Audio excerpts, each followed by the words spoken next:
প্রিয় ছাত্রছাত্রী, এর আগের দিন আমরা প্রবাহী তড়িৎ সম্পর্কিত যে বিষয়গুলি আলোচনা করেছিলাম তাতে দেখেছিলাম প্রবাহ মাত্রা বলতে কী বোঝায়, প্রবাহ মাত্রার একক কী, প্রবাহ মাত্রার মাত্রা কী, এবং তার সাথে সাথে আমরা দেখেছিলাম প্রবাহ মাত্রা মূলত দু প্রকারের হয়।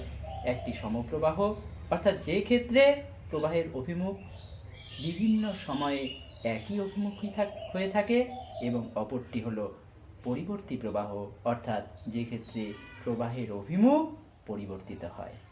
তো এর আগে আমরা দেখেছিলাম তড়িৎ প্রবাহ কখন একটি বিন্দু থেকে অপর বিন্দুতে যায়, যখন এই দুটি বিন্দুর মধ্যে বিভবের পার্থক্য থাকে। কিন্তু যেই মাত্র প্রবাহ একটি বিন্দু থেকে অপর বিন্দুতে সঞ্চারিত হয়, এই পার্থক্য ক্রমশ হ্রাস পেতে থাকে, এবং যার ফলস্বরূপ যে মুহূর্তে এই দুটো বিন্দুর মধ্যে বিভবের কোনোরূপ পার্থক্য থাকে না, প্রবাহ স্তব্ধ হয়। অর্থাৎ এই ক্ষেত্রে আমরা স্থায়ী প্রবাহ পাই না। তাহলে আমাদেরকে স্থায়ী প্রবাহ পেতে কি করতে হবে? স্থায়ী প্রবাহ পাওয়ার জন্য এই দুটো বিন্দুর মধ্যে স্থির বিভব পার্থক্য বজায় রাখতে হবে, এবং বজায় রাখার জন্য যে ব্যবস্থা আমরা ব্যবহার করি তাকেই বলা হয় তড়িৎ যন্ত্র। তাহলে এখানে হলো আমাদের এই তড়িৎ যন্ত্রটা, যেই তড়িৎ যন্ত্রটা এ আর বি বিন্দুর মধ্যে স্থায়ী বিভব পার্থক্য বজায় রাখবে। কি করে রাখবে? এ বিন্দু থেকে ধরে নিচ্ছি কিছু ঋণাত্মক আধানকে বি বিন্দুতে নিয়ে যাবে, তাহলে এ ধনাত্মক বিভব প্রাপ্ত হবে এবং বি ঋণাত্মক বিভব প্রাপ্ত হবে। আবার সেই ধনাত্মক বিভব যখন এখান থেকে এখানে চলে যাচ্ছে, তখন পুনরায় এই ভেতর দিয়ে আবার ধনাত্মক প্রবাহে স্থানান্তরণ হচ্ছে, যাতে প্রবাহ সত্ত্বেও এই ক্ষেত্রে এই যে দাগটা দিলাম এটাকে বহির্বর্তনী বলে, অর্থাৎ এ সি বি এটা হলো বহির্বর্তনী, এবং বি এই যে তড়িৎ যন্ত্রটাকে আমরা ডি দিয়ে উল্লেখ করলাম, ডি আবার এ এটা হলো অন্তর্বর্তনী। অর্থাৎ এক্ষেত্রে বহির্বর্তনীতে প্রবাহ সত্ত্বেও এ এবং বি এর মধ্যে বিভবের তারতম্য বজায় থাকবে এবং আমরা স্থির প্রবাহ পাব। অর্থাৎ এই ক্ষেত্রে এই যে ডি অন্তর্বর্তনীতে যে যন্ত্রটি, যে বিশেষ যন্ত্রটি ব্যবহার করছি তাকেই বলা হয় তড়িৎ যন্ত্র। এবং এই তড়িৎ যন্ত্র মূলত দু প্রকার হয়ে থাকে। একটি যাকে বলি আমরা তড়িৎ কোষ। তাহলে তড়িৎ যন্ত্র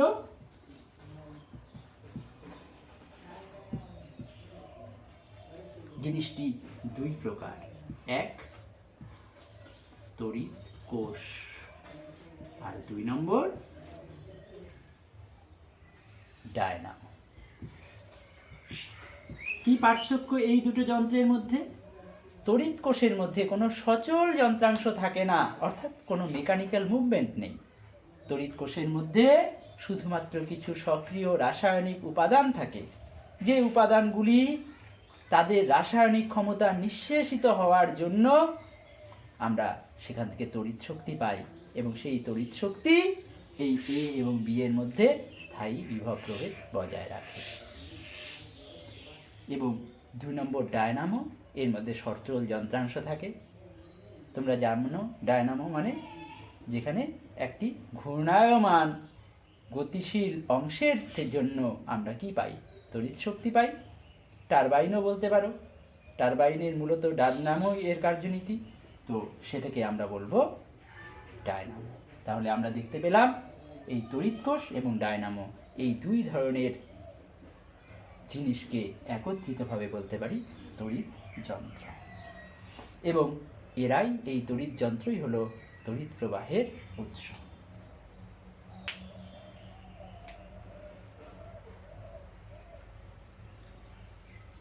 এবং এই ক্ষেত্রে আমরা আরো একটি জিনিস পড়লাম, সেটা হলো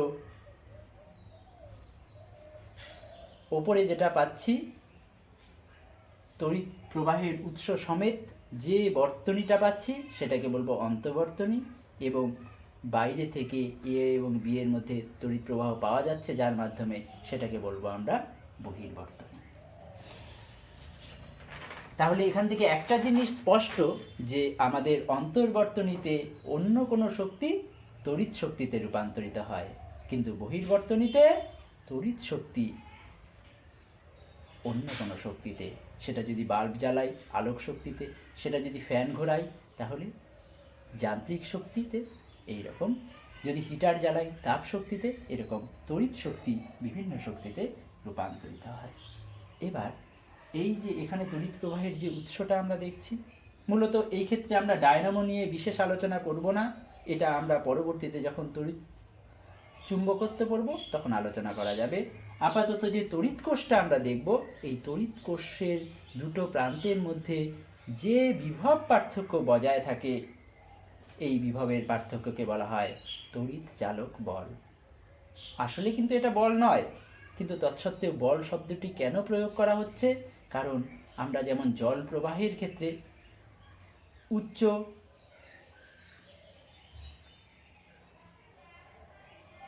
স্থান থেকে নিম্নতর স্থানে জলের প্রবাহ বজায় থাকে কখন? যখন উচ্চতার পার্থক্য বজায় থাকে, এবং এই পার্থক্য বজায় রাখার জন্য বলপূর্বক বল প্রয়োগ করে আমাকে জলকে নিচ থেকে উপরে নিতে হয়। তার মানে এই পার্থক্য বজায় রাখার জন্য একটা আভ্যন্তরীণ ব্যবস্থা চাই, যে ব্যবস্থা জলকে আবার নিচ থেকে উপরে নিচ্ছে। এবং বহির্বর্তনী অর্থাৎ যে ফোয়ারাটা আমরা বাইরে দেখতে পাচ্ছি, সেখানে আমরা শুধু জলকে উপর থেকে নিচে পড়া দেখতে পাচ্ছি, আবার ভেতরে একটা পাম্প, সে নিচের জলকে আবার উপরে তুলছে। এই পাম্পটা হলো তড়িৎ প্রবাহের উৎস বিশেষ, এবং যে ফোয়ারাটা সৌন্দর্যায়নের জন্য ব্যবহৃত পুজো প্যান্ডেলে যে ফোয়ারাটা তোমরা দেখতে পাচ্ছ, সেটাকে ভেবে নিতে পারো বহির্বর্তনী। তো সেই ক্ষেত্রে যেহেতু বল প্রয়োগ করে জলকে নিচ থেকে উপরে তোলে, সেই ঘটনার সাথে সাদৃশ্য রেখে এখানেও এটাকে আমরা বল বলি, এবং এটা তড়িৎ চালক বল। ছাত্রছাত্রীরা মনে রাখবে, এই বল এটা কিন্তু আমাদের পরিচিত বল নয়, তাই এর একক সিজিএস একক ডাইন বা এসআই একক নিউটন নয়, এই বলের একক ভোল্ট। এবার এই তড়িৎ চালক বল কি এবং এর একক ভোল্ট বলতে কি বোঝায় সেটা আমরা একটু বুঝি।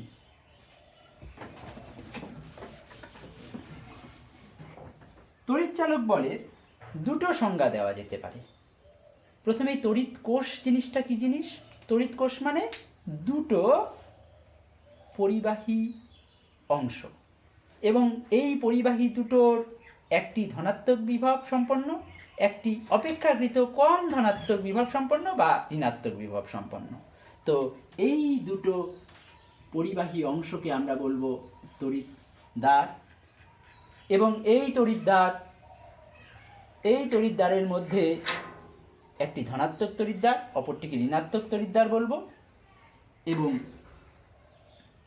এই তড়িৎদ্বার দুটির মধ্যে একটি স্থায়ী বিভবের পার্থক্য বজায় থাকবে। এবং এই ক্ষেত্রে মনে করে নিচ্ছি এটা ধনাত্মক বিভব, এটা ঋণাত্মক বিভব। স্থির তড়িতের প্রাথমিক ধারণা থেকে আমরা পাই একক ধনাত্মক আধানকে এখান থেকে এখানে নিয়ে যেতে অবশ্যই এটাকে ভেতরে দিয়ে নিয়ে যেতে হবে। তার এখান থেকে এখানে একটা ধনাত্মক একক ধনাত্মক আধানকে নিয়ে যেতে আমাদের কি করতে হবে? বাইরে থেকে কিছু পরিমাণ কাজ করতে হবে। যে পরিমাণ কাজ করতে হবে তাই হলো এই তড়িৎ কোষের তড়িৎচালক বল। তড়িৎচালক বলের সংজ্ঞা কি পাচ্ছি? একক ধনাত্মক আধানকে কোনো একটি তড়িৎ কোষের ঋণাত্মক বিভব যুক্ত তড়িৎদ্বার থেকে ধনাত্মক তড়িৎ বিভব সম্পন্ন তড়িৎদ্বার পর্যন্ত নিয়ে যেতে যে পরিমাণ কাজ করতে হয় তাকে বলবো উক্ত কোষের তড়িৎচালক বল। তাহলে দেখো, মনে করে নিচ্ছি যে কিউ পরিমাণ আধান নিয়ে যেতে কি পরিমাণ কাজ করতে হচ্ছে? সে ই পরিমাণ কাজ করতে হচ্ছে। তাহলে কিউ পরিমাণ আধান নিতে কার্য সমান সমান কত? ই। তাহলে একক আধানের জন্য কার্য কি? একক আধান স্থানান্তরণের জন্য বা নিতে কার্য সেটা হবে ই ডিভাইডেড বাই কিউ। আমাদের একটু আগে বলা তড়িৎচালক বলের সংজ্ঞা অনুযায়ী এই ই বাই কিউ, সরি এখানে ই না দিয়ে এটাকে অন্য কিছু দেওয়া উচিত, সেটা ধরো এক্স দিলাম। অজানা সংখ্যাকে প্রকাশ করতে আমরা এক্স ব্যবহারই সব থেকে বেশি স্বচ্ছন্দ। যাক, তাহলে এই এক্স বাই কিউ এই জিনিসটাকেই আমরা বলবো তড়িৎ চালক বল। তো এই ক্ষেত্রে এই জিনিসটাই হলো তড়িৎ চালক বল, এর ইংরাজি ইলেকট্রোমোটিভ ফোর্স, এবং এটাকে আমরা বড় হাতের ই অক্ষর দিয়ে প্রকাশ করব। তাহলে ই সমান সমান হলো এক্স বাই কিউ। তাহলে এর একক কি হবে? একক বলতে এসআই একক কি হবে? এসআই একক হবে উপরে কার্যের একক এবং নিচে আধানের একক। কার্যের একক newton into metre, newton metre বলতে পারো, বা নিচে আধানের একক কুলম। নিউটন মিটার মানে কি? Joule per coulomb. এই জুল পার কুলম এটাকেই বলা হয় ভি মানে ভোল্ট। তাহলে যে নূতন রাশি তড়িৎচালক বল আমরা দেখলাম তার একক হলো ভোল্ট। এবার যখন এই ধরনের একটি তড়িৎ বর্তনী তৈরি করব, কিরকম ব্যাপারটা হচ্ছে? তড়িৎ বর্তনী বলতে বদ্ধ বর্তনী। বদ্ধ বর্তনী শুধু বহির্বর্তনী দিয়ে সম্পূর্ণ হয় না, তার মানে একটা বদ্ধ বর্তনীতে অন্তর্বর্তনী এবং বহির্বর্তনী দুটো বর্তনী থাকবে। তো ধরে নাও, একটু আগের ছবিটাই আরেকবার এঁকে নিই। এটা হলো আমাদের তড়িৎ কোষ, এই দুটো তড়িৎ দ্বার।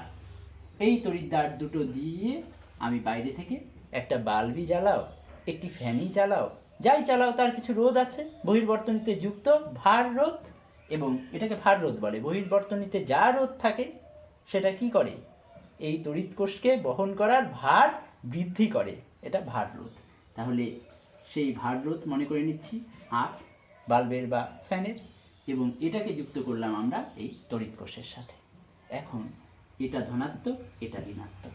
যখন এই তড়িৎ প্রবাহ হয় তখন কিন্তু শুধু এই রোধই ভার নয়, মানে এই রোধই শুধু বাধা দেয় না।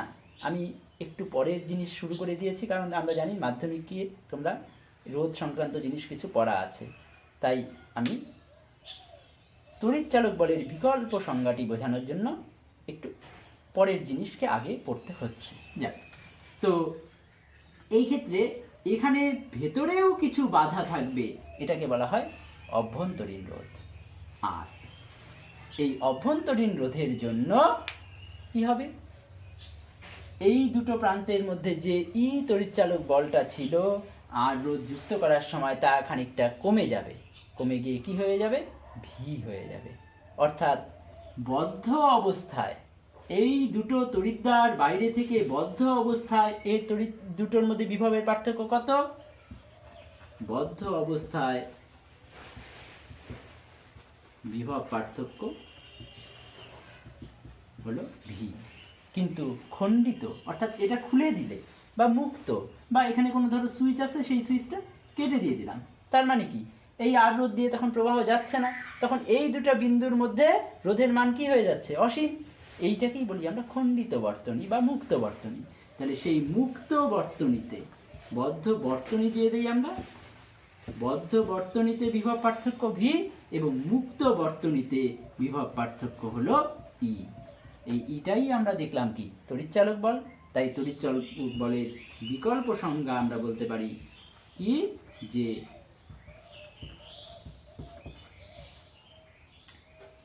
তড়িৎ কোষের দুটি প্রান্তের মধ্যে মুক্ত বর্তনীতে যে বিভবের পার্থক্য বজায় থাকে তাকেই বলা হয় তড়িৎ চালক বল। এবার আমি বললাম আবারও, তড়িৎ প্রবাহের উৎস হিসাবে তড়িৎ কোষ ব্যবহার করা যায় এবং ডায়নামো ব্যবহার করা যায়, কিন্তু আমরা ডায়নামো নিয়ে আপাতত পড়ব না, পড়ব তড়িৎ কোষ নিয়ে। এবং এই তড়িৎ কোষ মূলত 3 প্রকারের হয়। কি কি তড়িৎ কোষ কোন 3 প্রকারের হয়? 1 নম্বর, প্রাথমিক কোষ। প্রাথমিক কোষ মানে প্রাথমিক অবস্থায় এই কোষটাই সবার প্রথম তৈরি হয়েছিল, এবং এই কোষটার বৈশিষ্ট্য হলো এই ক্ষেত্রে সক্রিয় কিছু রাসায়নিক উপাদান ব্যবহার করে আমরা রাসায়নিক শক্তিতে তড়িৎ শক্তিতে রূপান্তরিত করি। ধরে নাও এই যে একটা তড়িৎ কোষ, আগের বার একরকম তড়িৎ কোষ আঁকছি, একটু অন্যরকম তড়িৎ কোষ আঁকছি। এটা ঋণাত্মক প্রান্ত, এটা ধনাত্মক প্রান্ত। এর ভেতরে আছে কিছু রাসায়নিক উপাদান, এবং এই রাসায়নিক উপাদানগুলোর মধ্যে রাসায়নিক বিক্রিয়া সংঘটিত হওয়ার জন্য সর্বদা এই দুটো প্রান্তের মধ্যে কি বিভব পার্থক্য বজায় থাকছে। আমি যখন বহির্বর্তনী এর মধ্যে যুক্ত করব, এই বহির্বর্তনীতে এর মধ্য দিয়ে প্রবাহ যাওয়া সত্ত্বেও এই এ এবং বি বিন্দুর মধ্যে কি থাকবে, এ এবং বি বিন্দুর মধ্যে একটা স্থায়ী বিভবের পার্থক্য থাকবে। তাই আমরা এই তড়িৎ কোষের মধ্যে স্থায়ী বিভবের পার্থক্য বজায় আছে কেন? কারণ ভেতরের রাসায়নিক উপাদানগুলো খরচ হচ্ছে, ভেতরের রাসায়নিক উপাদানগুলোর স্থায়ী রাসায়নিক পরিবর্তন হচ্ছে। ভেতরের উপাদানটা সম্পূর্ণরূপে বিক্রিয়া করে অন্য পদার্থে পরিবর্তিত হলে তখন আর তড়িৎ শক্তি ভেতরে উৎপন্ন হবে না, অর্থাৎ এই ব্যাটারিটা তখন আর ব্যবহারযোগ্য থাকবে না। এটাই হলো কি প্রাথমিক কোষ। কিন্তু এর সাথে অন্যরকম একটা কোষ, সেটাকে আমরা বলি প্রাথমিকের পরে কি আসবে, গৌণ কোষ।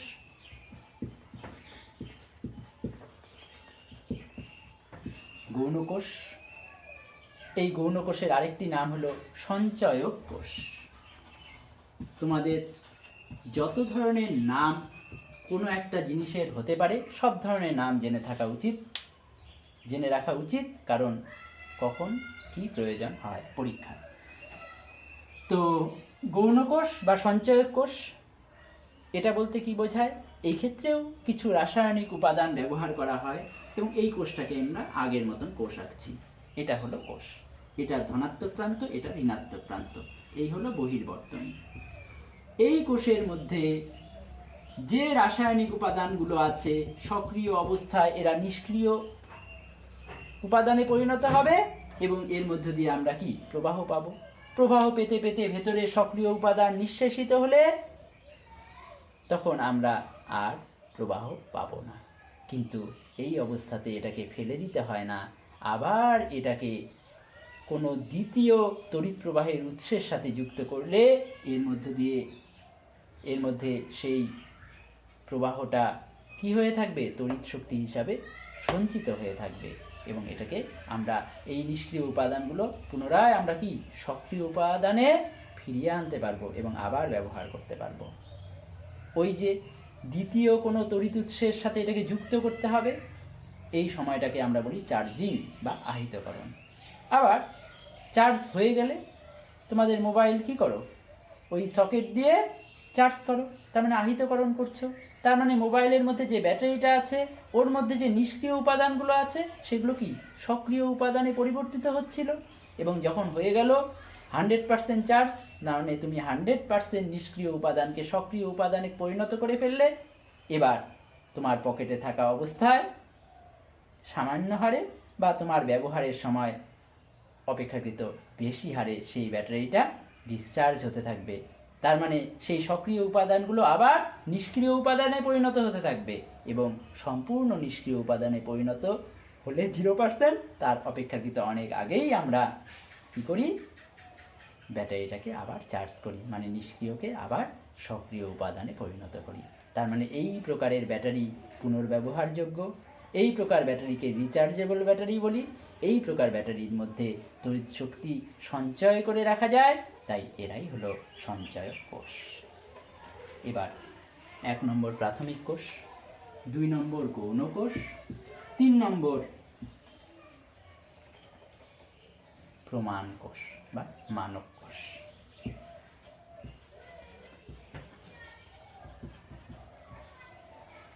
এই প্রকার কোষ একটি বিশেষ ধরনের কোষ। আমরা দেখো এই ব্যাটারি বলো বা এই ব্যাটারি বলো, এই ব্যাটারিগুলোতে কি হয়, যখন ফুল চার্জড আছে তখন দুটো প্রান্তের মধ্যে বিভব পার্থক্য যা থাকে, চার্জটা ক্রমশ ক্ষয় পেলে, অর্থাৎ যাকে আমরা বলি ডিসচার্জ, ইংরেজিতে বলি বাংলায় বলি তড়িৎক্ষরণ। তাহলে তড়িৎক্ষরণের ফলে যত সঞ্চিত আধানের পরিমাণ কমতে থাকবে, দুই প্রান্তের বিভবের কিন্তু তারতম্য হতে থাকবে, অর্থাৎ দুই প্রান্তের মধ্যে বিভবও হ্রাস পেতে থাকবে।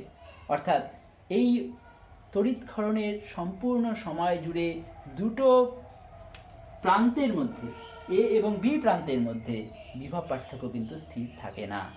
তাই এগুলোকে কোনো বিভবের পরিমাপ হিসাবে আমরা নিতে পারি না, কারণ এটা কত পার্সেন্ট চার্জ আছে তার উপর নির্ভর করবে এই দুই প্রান্তের মধ্যে বিভব কত। কিন্তু কতগুলো তড়িৎকোষ আছে যার দুই প্রান্তের মধ্যে বিভব সম্পূর্ণ তড়িৎক্ষরণের সময় জুড়ে স্থির থাকে, তাদেরকেই বলি আমরা প্রমাণ কোষ। যেমন একটি প্রমাণ কোষ হলো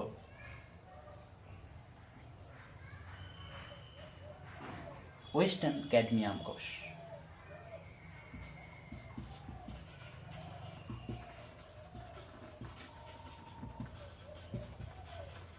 এবং এই কোষের দুই প্রান্তের মধ্যে তড়িৎ বিভব, অবশ্যই এক্ষেত্রে আবার উষ্ণতাটাকে স্থির রাখতে হবে। 20 ডিগ্রি সেন্টিগ্রেড উষ্ণতায় 1.01830 এত ভোল্ট। তাহলে আমরা তিন ধরনের তড়িৎ কোষ পড়লাম। একটি প্রাথমিক কোষ, এই প্রাথমিক কোষ দিয়েই প্রথম কোষের যাত্রা শুরু হয়েছিল, সরল ভোল্টীয় কোষ, যেটা শুরু হয়েছিল ব্যাঙের কাটা পায়ে নাচনের ফল মতন অদ্ভুত একটা ঘটনা দিয়ে। যাক, তাহলে প্রাথমিক কোষ কয় রকমের হতে পারে? সরল ভোল্টীয় কোষ,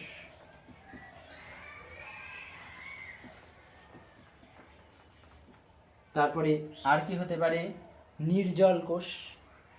নির্জল কোষ মানে ভোল্টীয় কোষের মধ্যে লঘু সালফিউরিক অ্যাসিড থাকে, জিঙ্ক থাকে, কিন্তু নির্জল কোষের মধ্যে জল থাকে না, অনেকটা লেই জাতীয় পদার্থ থাকে নির্জল কোষ। আমরা টর্চের ব্যাটারি যেটা ব্যবহার করি, এই যে এটা নির্জল কোষ, কিন্তু এটা কিন্তু প্রাথমিক কোষ, কারণ এটা একবার ইউজ হয়ে গেলে সেটা আর কি চার্জ করা যায় না, নন রিচার্জেবল ব্যাটারি। তাহলে 2 নম্বর নির্জল কোষ। 3 নম্বর আমরা আছে যেগুলো তোমরা ল্যাবরেটরিতে পাবে, লেকল্যান্স এবং ডেনিয়েল। লেকল্যান্স কোষ এবং ডেনিয়েল কোষ, এরা সব সরল ভোল্টীয় কোষ। এরপরে গৌণ কোষ বলতে আমরা দু ধরনের কোষের কথা ডিটেলসে পড়ব। একটা লেড অ্যাসিড, ধাতব উপাদান লেডকে ব্যবহার করা হয়, এবং অ্যাসিড হিসাবে লঘু সালফিউরিক অ্যাসিড ব্যবহার করা হয়।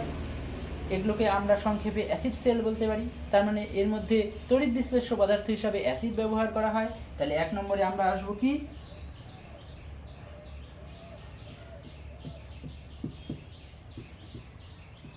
লেড অ্যাসিড কোষ। বি নম্বরে আমরা আসবো অ্যাসিড। অ্যাসিডের পরে কি মনে পড়ে? ক্ষার। তাহলে এটাকে বলবো ক্ষারীয় সঞ্চয়ক কোষ।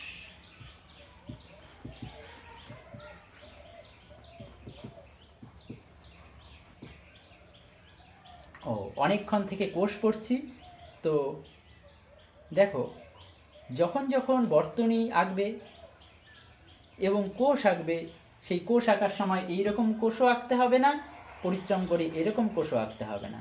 কোষের একটা নির্দিষ্ট প্রতীক আছে, যেমন রোধের একটা প্রতীক, কোষেরও প্রতীক। হ্যাঁ, তোমরা সবাই জানো, এই পর্যায়ে এসে সবার এটা জানা, কোষের প্রতীক অনেকটা এই রকম। এটা ধনাত্মক প্রান্ত প্রকাশ করে, ধনাত্মক মানে বড়, এবং ছোটটা ঋণাত্মক প্রান্ত প্রকাশ করে। আবার প্রসঙ্গত বলে রাখি, কোষে এরকম চিহ্নও দেখতে পারবে। এটাকে বলি আমরা কি? পরিবর্তনশীল তড়িৎচালক বল সম্পন্ন কোষ। তার মানে এই কোষে তড়িৎচালক বলটাকে আমরা কি করতে পারি? পরিবর্তন করতে পারি। আবার অনেকটা পরে আমরা এই ধরনের কোষের ব্যবহার দেখব, এই রকম চিহ্ন সম্পন্ন কোষ, অর্থাৎ এটা হলো পরিবর্তী প্রবাহের উৎস, এই রকম কোষ। যাক, এইবার আমরা এই যে দুটো কোষ পড়লাম, প্রাথমিক কোষ এবং গৌণ কোষ, তোমাদের উচ্চ মাধ্যমিক পরীক্ষার কথা ভেবে আমি বলতে পারি এই দুটো কোষের মধ্যে পার্থক্য, সেটা আসার মতন একটা প্রশ্ন। তাই অনেকটাই আলোচনা হয়ে গেছে, তাও এখান থেকে একটা রেডি ডিকর্নার কীভাবে তৈরি করা যায় সেটা একটু দেখি। তাহলে এখন আমরা প্রাথমিক কোষ এবং গৌণ কোষের মধ্যে কি কি পার্থক্য আছে সেগুলো একটু লিখে ফেলি। তোমরা মনে মনে ভাবো কি কি পার্থক্য থাকতে পারে প্রাথমিক কোষ এবং গৌণ কোষের মধ্যে।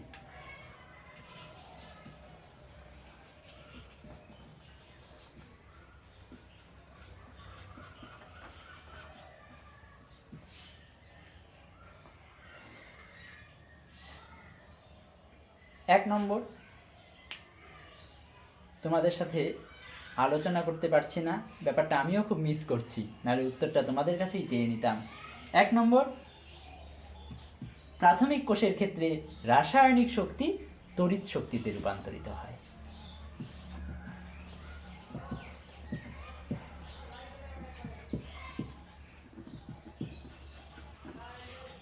হ্যাঁ, গৌণ কোষের ক্ষেত্রেও রাসায়নিক শক্তি তড়িৎ শক্তিতেই রূপান্তরিত হয়, কিন্তু সেক্ষেত্রে আবার আরেকটা ঘটনাও ঘটে, তড়িৎ শক্তিও রাসায়নিক শক্তিতে রূপান্তরিত হয়।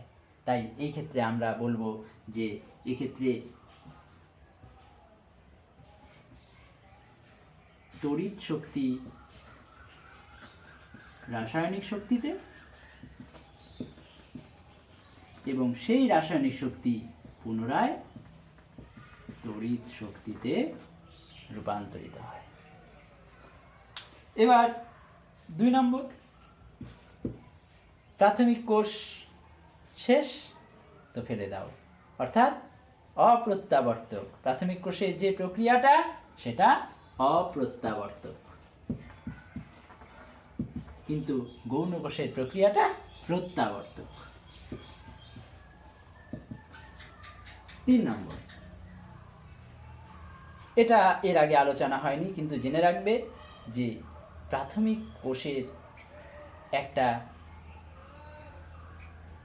অসুবিধা বলতে পারো, এই জন্য প্রাথমিক কোষকে একটার পর একটা যুক্ত করে করে উচ্চ বিভব তৈরি করা যায় না, কারণ এর অভ্যন্তরীণ রোধটা খুব বেশি। তাহলে প্রাথমিক রোধের অভ্যন্তরীণ রোধ বেশি, কিন্তু গৌণ কোষের এই অভ্যন্তরীণ রোধটা কম। 4 নম্বর, এই জিনিসটার জন্যই, এই উপরের পয়েন্টটার উপর নির্ভর করেই আমরা প্রাথমিক কোষকে তড়িৎচালক বলের উৎস হিসাবে ব্যবহার করি। তাহলে প্রাথমিক কোষ তড়িৎচালক বলের উৎস হিসাবে ব্যবহার করা হয়, কিন্তু এটা তড়িৎ প্রবাহের উৎস হিসাবে ব্যবহার করা হয়। অর্থাৎ যেখানে আমাদের তড়িৎ বিভব দরকার, উচ্চ বিভব দরকার, বিভব পার্থক্যটা বজায় রাখাই মূল বিষয়, সেখানে তড়িৎ প্রবাহ কম হলেও আমার কোনো অসুবিধা নেই, সেই সমস্ত ক্ষেত্রে আমরা প্রাথমিক কোষ ব্যবহার করব। আর যেখানে আমার খুব উচ্চ বিভবের প্রয়োজন নেই, বিভব পার্থক্য বজায় রাখার ব্যাপারটা অত জরুরি নয়, কিন্তু আমাদের উচ্চ মানের তড়িৎ প্রবাহ দরকার, যেমন আমাদের বাড়িতে গৃহ সংযোগে উচ্চ মানের প্রবাহ দরকার, তাই কারেন্ট চলে গেলে আমরা ইনভার্টারের শরণাপন্ন হই, এবং সেই ইনভার্টারে যে ব্যাটারি ব্যবহার করা হয় তা কিন্তু সঞ্চয়ক কোষ, এবং ওই যে একটু আগে বললাম লেড অ্যাসিড সেল, সেই লেড অ্যাসিড সেলই ব্যবহার করা হয়। এবার 5 নম্বর হলো, একটু আগে বলাই হলো, এই ক্ষেত্রে উচ্চ মানের প্রবাহ পাওয়া যায় না, এবং সেই প্রবাহটা স্থির হয় না, অর্থাৎ কিছুক্ষণ পরেই ব্যাটারি নিঃশেষিত হলে প্রবাহ মাত্রাও শেষ।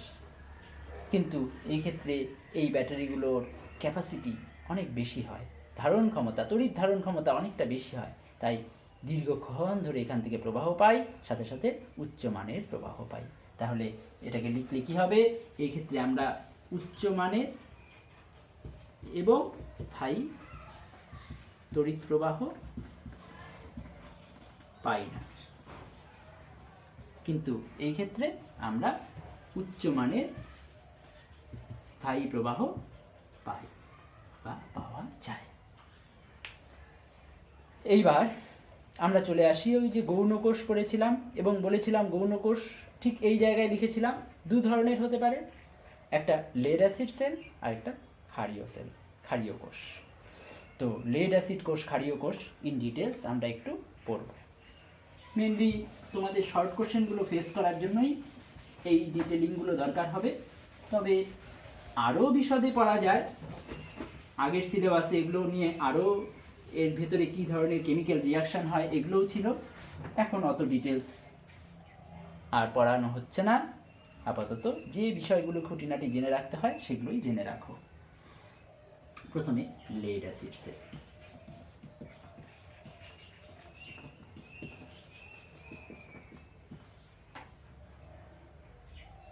তো লেড অ্যাসিড কোষে দুটো তড়িৎদ্বার থাকবে এবং এই তড়িৎদ্বারের মধ্যে একটা ধনাত্মক তড়িৎদ্বার, একটা ঋণাত্মক তড়িৎদ্বার। তো ধনাত্মক তড়িৎদ্বার হিসাবে কি ব্যবহার হবে?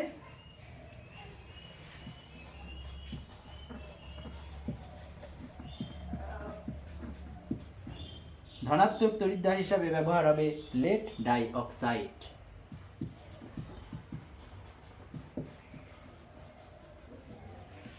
পিবি ডাই অক্সাইড মানে অক্সিজেন কটা? দুটো, PbO2। এবং ঋণাত্মক তড়িৎদ্বার হিসাবে ব্যবহার হবে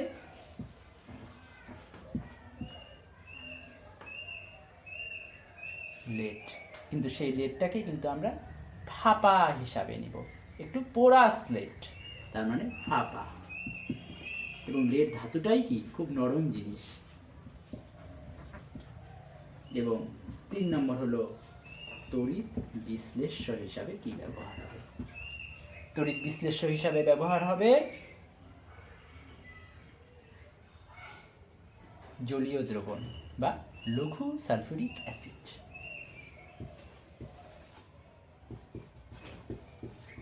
এবং এই লঘু সালফিউরিক অ্যাসিড কি মাত্রায় লঘু? এটার আপেক্ষিক গুরুত্ব হবে অ্যাবাউট 1.25 আপেক্ষিক গুরুত্ব বিশিষ্ট লঘু সালফিউরিক অ্যাসিড। তো এছাড়া আমরা আর যেটা জানবো লেড অ্যাসিড কোষের সম্পর্কে, সেটা হলো এই দুই প্রান্তের মধ্যে তড়িৎচালক বল কত পাওয়া যায়। তাহলে এটা এ নম্বরে এ না দিয়ে এখানে, তাহলে আচ্ছা এখানে এই থাকুক। তাহলে এই ক্ষেত্রে আমরা এই 3টে জিনিস জানলাম। এর পরবর্তীতে আমরা জানছি 4 নম্বরে, সেটা হলো কি তড়িৎচালক বল।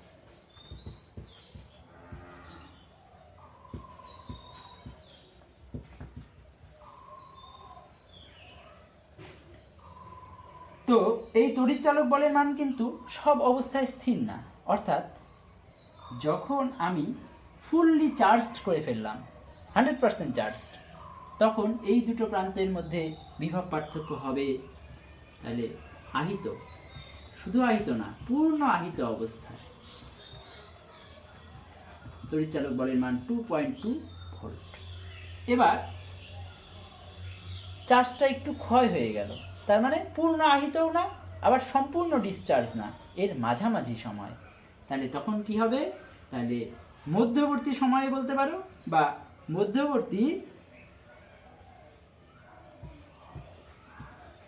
সেই মধ্যবর্তী সময়টা আহিতকরণের সময় হতে পারে, যখন আমি চার্জ করছি ব্যাটারিটা, বা ক্ষরণের সময় হতে পারে।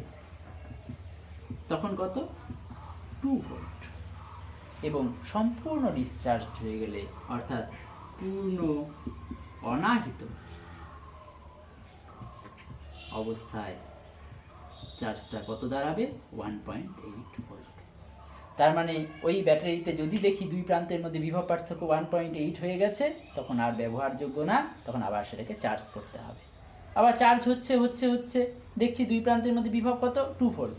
যখন দেখবো না 2 না 2.2 হয়ে গেছে, তখন বুঝবো ওটা ফুল চার্জ হয়ে গেছে, তখন আর চার্জের দরকার নেই। এবং এখানে যদি এই ধরনের একটা ভোল্টেজ সেন্সর রাখা যায় এবং অটো কাট একটা সিস্টেম করা যায়, সম্ভবত আমাদের দামি চার্জারগুলোতে সেটা আছে, তাহলে যখনই 2.2 ভোল্ট রিচ করবে সেই মুহূর্তে কানেকশন ডিসচার্জ হয়ে যাবে এবং আর চার্জ ওটা নেবে না। যাক, এবার এটাকে একটা গ্রাফও করা যেত। গ্রাফটা কিরকম হতো?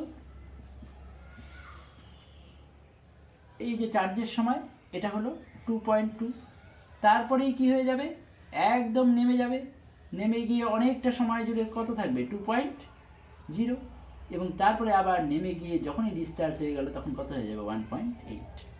একই রকম চার্জিংয়ের ক্ষেত্রেও এই ধরনের গ্রাফ হবে। যাক, তড়িৎ চালক বল। এবার আরেকটি জিনিসের পরিবর্তন হয় চার্জিংয়ের সময় এবং ডিসচার্জিংয়ের সময়, সেটা হলো এই তড়িৎ কোষের মধ্যে থাকা H2SO4 সালফিউরিক অ্যাসিডের ঘনত্ব। কখন কি ঘনত্ব হয়, এই যে উপরে যেটা বললাম সেটাই।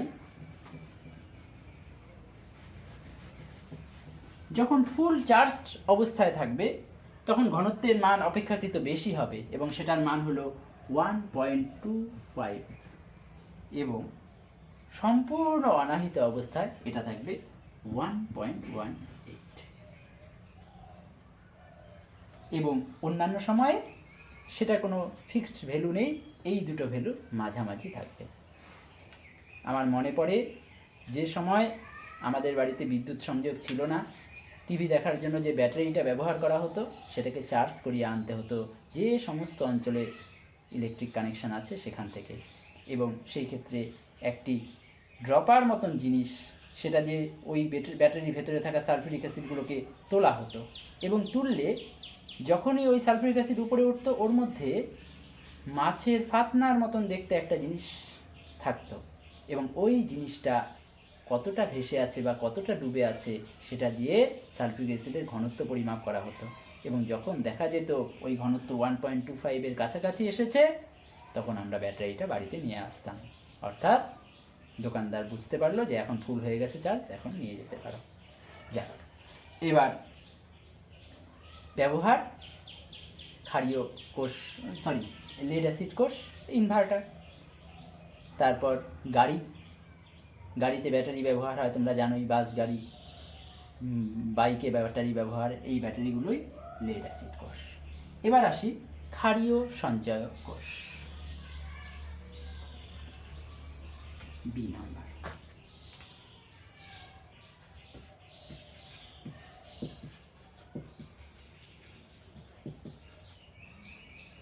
এই ক্ষারীয় সঞ্চয়ক কোষের জন্য আমরা যে কোষটা ব্যবহার করি তা এডিসনের নাম অনুযায়ী এডিসন কোষও বলা হয়,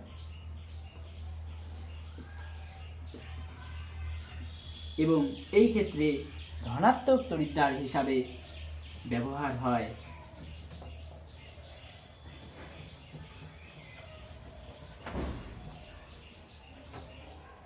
নিকেল হাইড্রক্সাইড,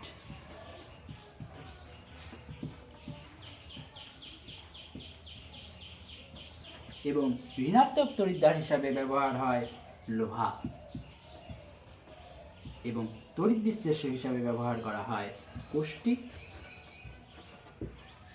পটাশের।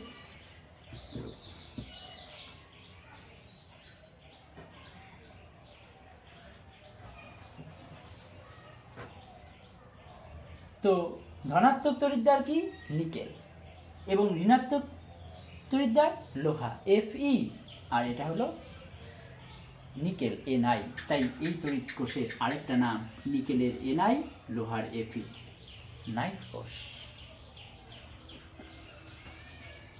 এবং এই তড়িৎ কোষের ক্ষেত্রে বিভব পার্থক্য মোটামুটি থাকে, তড়িৎ চালক বল মোটামুটি থাকে 1.3 ভোল্ট।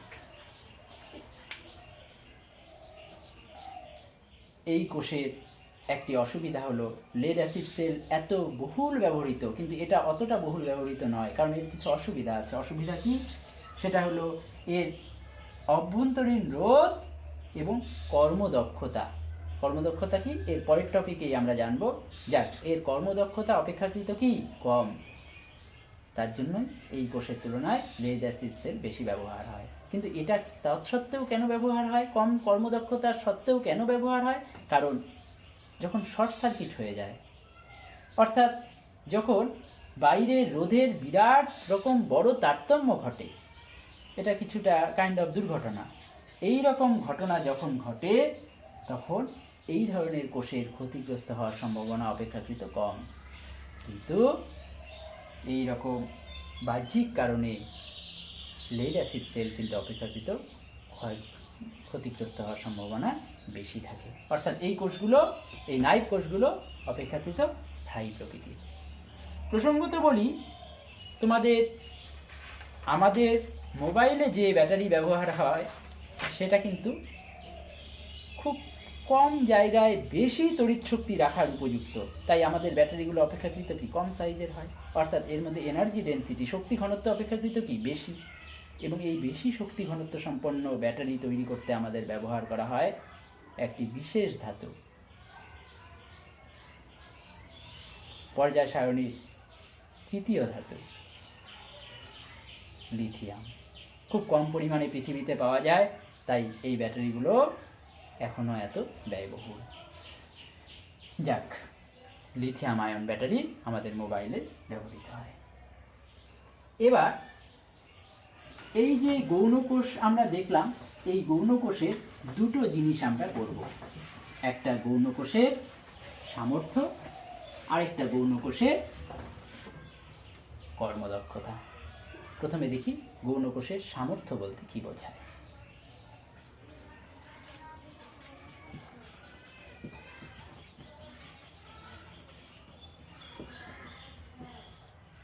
সামর্থ্য, কাজ করার সামর্থ্য। কোষের কাজ কি? তড়িৎ আধানকে জমা রাখা এবং তড়িৎক্ষরণের সময় সেই আধানকে বহির্বর্তনের মধ্য দিয়ে প্রবাহিত হতে দেওয়া। যে তড়িৎ কোষ যত বেশি তড়িৎ আধান তড়িৎ প্রবাহের সময় বহির্বর্তনীকে দেবে, তার সামর্থ্য তত বেশি। তাহলে সামর্থ্য বলতে কি বোঝায়? সামর্থ্য বলতে বোঝায় কোনো তড়িৎ কোষ কতখানি তড়িৎ আধান বহির্বর্তনীকে দিচ্ছে। এটাকে আমরা একটু অন্যভাবেও সংজ্ঞাটা বলতে পারি। প্রবাহ মাত্রা মানে একক সময়ে প্রদত্ত আধান, তাকে যদি সময় দিয়ে গুণ করি তাহলেই আমি মোট আধান পাচ্ছি। তাই আমি বলতে পারি এই জিনিসটাকে আমরা কুলম্ব হিসাবেও বলতে পারি সামর্থ্যকে, আবার এই জিনিসটাকে অ্যাম্পিয়ার প্রবাহ মাত্রার একটি একক, এবং আওয়ার ঘন্টা এটা কি সময়ের একটা একক। তাই এই সামর্থ্যকে আমরা অ্যাম্পিয়ার আর আওয়ার এই দুটো জিনিসের গুণফল হিসাবে প্রকাশ করি। তাহলে এই অ্যাম্পিয়ার আওয়ার এই জিনিসটা কি? এই জিনিসটা হলো তড়িৎ কোষের সামর্থ্য। এটা যদি খুব বড় মনে হয় সেক্ষেত্রে অ্যাম্পিয়ার আওয়ার না দিয়ে মিলি অ্যাম্পিয়ার আওয়ার ব্যবহার করতে পারি। এটাতে তোমরা একটু অনেক সময় mAh হিসাবেও দেখতে পারো। মনে পড়ে আমার বাবার বা আমার কাকার মোবাইলে যে ব্যাটারিটা আছে সেটা 1500 mAh, 3000 mAh, 5000 mAh। এই mAhটা কি? মোবাইলে ব্যবহৃত ব্যাটারির সামর্থ্য। তার মানে আমরা সামর্থ্য বলতে কি বুঝবো? সম্পূর্ণ আহিত অবস্থা থেকে সম্পূর্ণ অনাহিত অবস্থায় পৌঁছানোর পর বা পৌঁছানো পর্যন্ত একটি ব্যাটারি যে পরিমাণ তড়িতাধান বহির্বর্তনীতে পাঠায় তাকেই বলবো সেই তড়িৎ কোষের সামর্থ্য, এবং এর একক প্রচলিত একক অ্যাম্পিয়ার আওয়ার। যদি আমরা এই অ্যাম্পিয়ার আওয়ারটাকে কুলম্বে কনভার্ট করি কত পাবো? দেখো, খুব সিম্পল ক্যালকুলেশন। অ্যাম্পিয়ার আওয়ার সমান সমান 1 অ্যাম্পিয়ার মানে কুলম্ব পার সেকেন্ড, আওয়ার মানে 60 মিনিট, প্রতি মিনিট 60 সেকেন্ড, 6 3600 সেকেন্ড। তার মানে সেকেন্ড সেকেন্ড কেটে গেল, 3600 এত কুলম্ব। এটা হলো গৌণকোষের সামর্থ্য। এবার যে দ্বিতীয় বিষয়টি আমরা পড়ব সেটা হলো কর্মদক্ষতা।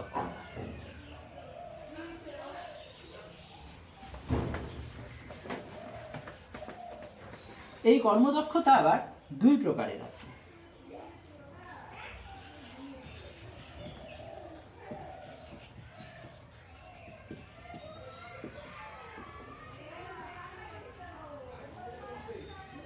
এই গৌণ কোষের কর্মদক্ষতা দুই প্রকারের, একটি অ্যাম্পিয়ার ঘন্টা কর্মদক্ষতা এবং অপরটি শক্তি কর্মদক্ষতা।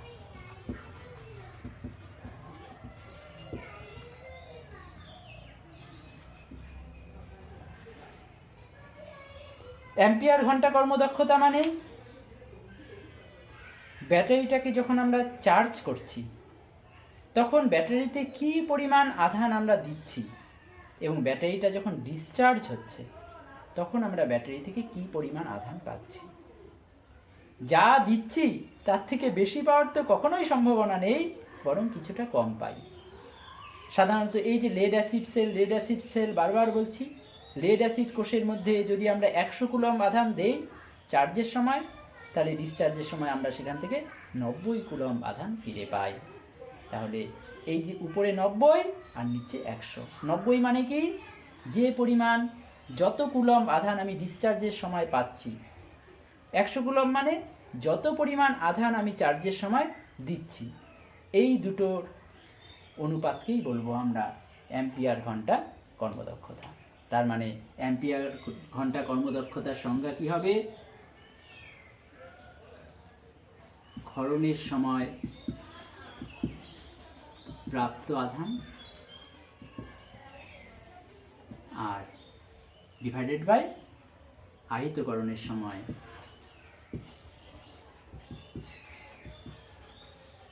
প্রদত্ত আধান।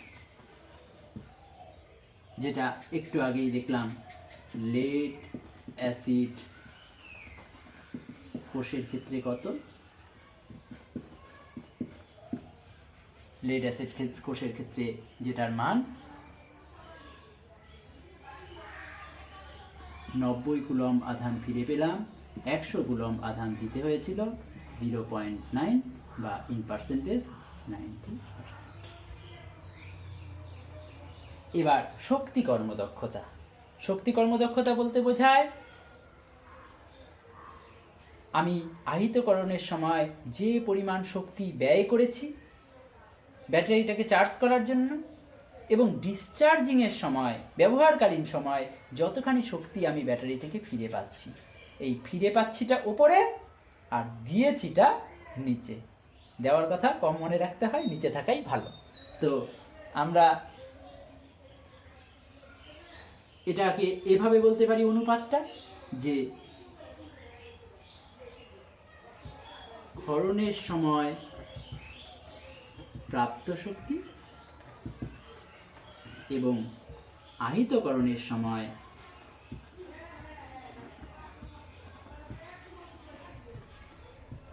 প্রদত্ত শক্তি, এই দুইয়ের যে অনুপাত তাই শক্তি কর্মদক্ষতা।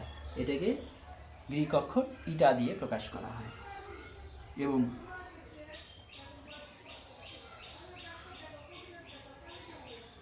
শক্তি, শক্তি মানে কি, শক্তি ভাগ আধান, সেটাই আমরা কি পেয়েছিলাম, বিভব পার্থক্য। সেটাই কি তড়িৎচালক বল। যখন আমরা একটু আগেই তড়িৎচালক বল লিখেছিলাম, একক আধান ঋণাত্মক প্রান্ত থেকে ধনাত্মক প্রান্তে নিয়ে যেতে যে পরিমাণ কার্য করতে হয়, তাই কার্য বা শক্তিকে, যা কার্য তাই এককের দৃষ্টিভঙ্গিতে তাই শক্তি। তো সেই কার্য বা শক্তিকে আমরা আধান দিয়ে ভাগ করে কি পেয়েছিলাম, বিভব পেয়েছিলাম। তাই বিভব ইন্টু আধান সমান সমান কি, শক্তি। তাহলে এটাকে আমরা বলতে পারি ক্ষরণের সময় বিভব ইন্টু, ক্ষরণের সময় বিভবের মানটা আবার কোনো কোনো ব্যাটারিতে কি হতে পারে, এক এক সময় এক একটা বিভব থাকতে পারে। বিভবটা কি পরিবর্তনশীল হতে পারে, তাই এক্ষেত্রে বিভব না লিখে লেখা ভালো হবে গড় বিভব। তাহলে ক্ষরণের সময় গড় বিভব ইন্টু ক্ষরণের সময় মোট ক্ষরিত আধান। তাহলে কি ক্ষরিত মোট আধান। এবার চার্জের সময় আমরা যে পরিমাণ আধান দিয়েছি, অর্থাৎ আহিতকরণের সময় গড় বিভব।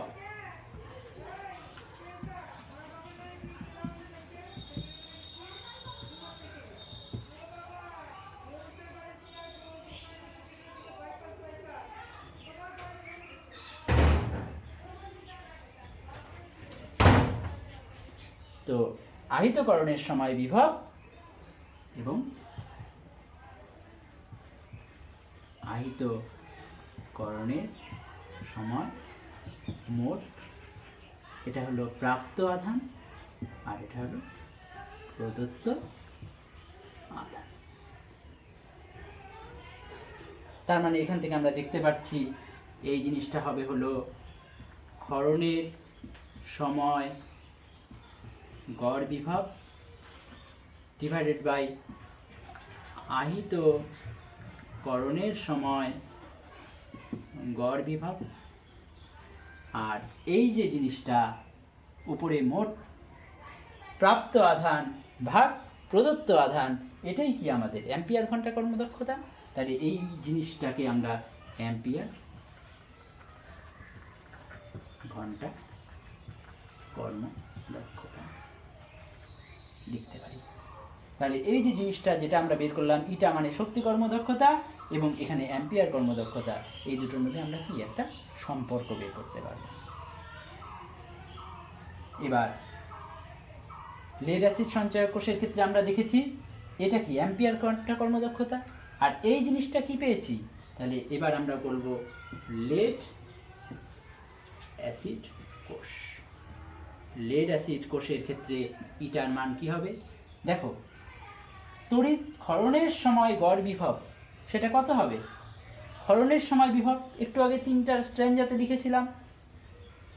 তোমাদের বলছি এই যে আমি এখানে যে ভিডিও ডিসকাশনগুলো দিচ্ছি, এগুলো অবশ্যই ভিডিও দেখার সময় সাথে সাথেই খাতায় নোট করবে। তাহলে এক্ষুনি যখন পরবর্তী আলোচনা চলে আসলো, খাতা থেকে বের করে ওই পয়েন্টটা দেখে ফেলতে পারবে ওখানে আমি ক্ষরণের সময় গড় বিভব কত লিখেছিলাম। বিজ্ঞানের বিষয়গুলির মূল কথা হলো এগুলো লিখে লিখে পড়তে হয়। এগুলো মনে রাখার সুবিধাজনক রাস্তাই হলো বারবার লিখে লিখে পড়া। তাই এই ভিডিওটা যখন অনুসরণ করবে সাথে একটা খাতা পেন নিয়ে একটু নোট লেখার অভ্যাস করবে। ঠিক আছে, তাহলে ইটা সমান সমান উপরে তড়িৎ ক্ষরণের সময় গড় বিভব কত, ক্ষরণের সময় কত ছিল সেটা ছিল 2.0 ভোল্ট, সবসময় 2.0। আর আহিত যখন করে ফেলেছি সেটা তখন কত 2.2 ভোল্ট ইন্টু অ্যাম্পিয়ার কর্মদক্ষতা 0.9।